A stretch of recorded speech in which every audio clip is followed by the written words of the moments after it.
Hey everybody, it's Justin from J3 Creation, and today we're going to be doing a hamburger style reflection. Some people might know it as the psychedelic Mindscape that goes down this way, but today we're going to be going this way. I always call this the hamburger or the hot dog fold. This is the hamburger fold.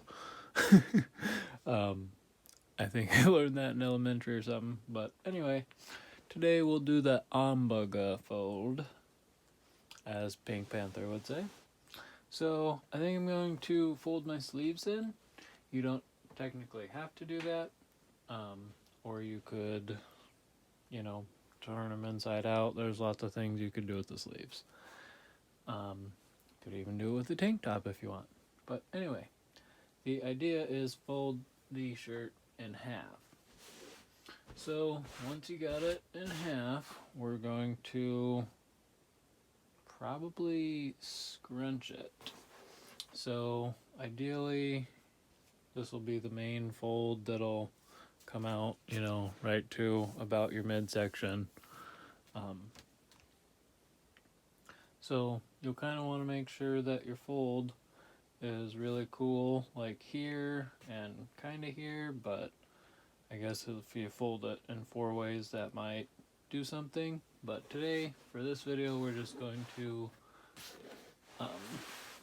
do this and just kind of crinkle it. Just let your fingers run how they will. Might end up flipping it a little for the camera.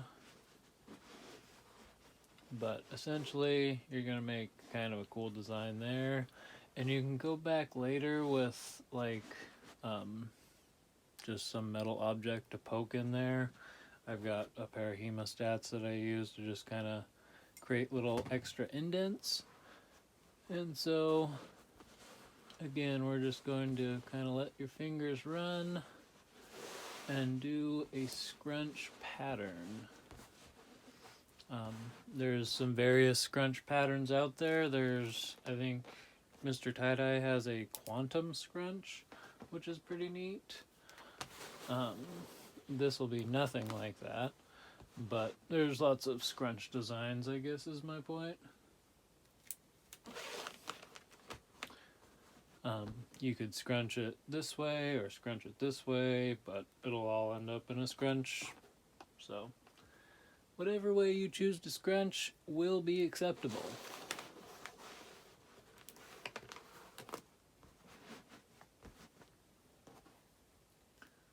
And throw that guy here.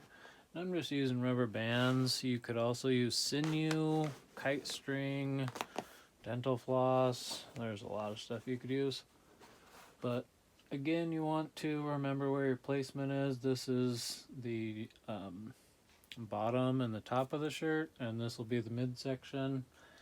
And I'm kind of excited to see how it'll turn out. I'll probably do an ice dye method, which not everybody's familiar with. A lot of people do liquid dye, hot water irrigation. There's a few different methods out there, but just get some dye on your t-shirt is the idea.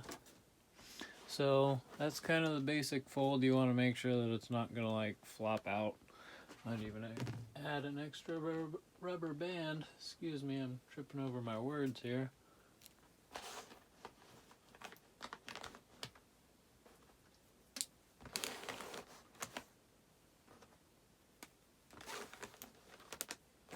There, that should do it, yeah. Okay. So now I'm going to take my hemostats and just press into an indent into the fabric, and that'll just create some extra divots and lines, which will ultimately create a funner pattern. So I don't really expect any of these to be exactly the same if you're trying to reproduce it, but you'll probably end up with something really cool and fun.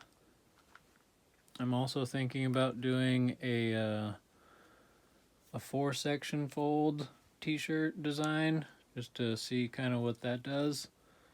Might throw a rubber band there.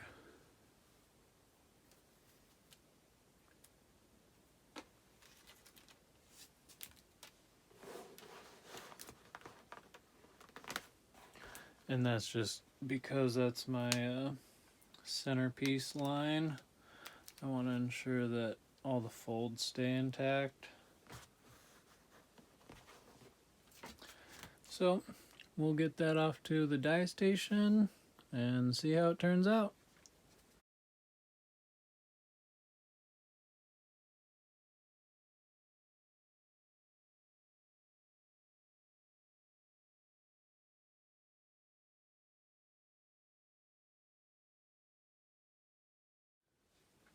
So this is how the hamburger fold ended up turning out. I think it's beautiful and incredible. You can definitely see kind of the midway line, and if you turn it like this, it's basically, you know, an exact reflection on both sides. It's just turned a different way. But basically, I love it. I did black, yellow, and I tried to do purple, but I had to mix blue and pink, so, you know, you can see how it turned out. I like it. I think it's very pretty. I'm sure that other people could do, you know, different, excuse me, sorry, different designs and patterns, but that's kind of the basic idea, is this is how it was, then all scrunched up, and you lay the dye on, and this is your shirt. So yeah, you could lay your dye on diagonally this way or this way. You could lay your dye on, you know, definitely lots of different ways. But I'll be interested to see with what you guys come up with. So please feel free to share this and comment and subscribe, because we got lots more tie-dyes coming. Thank you.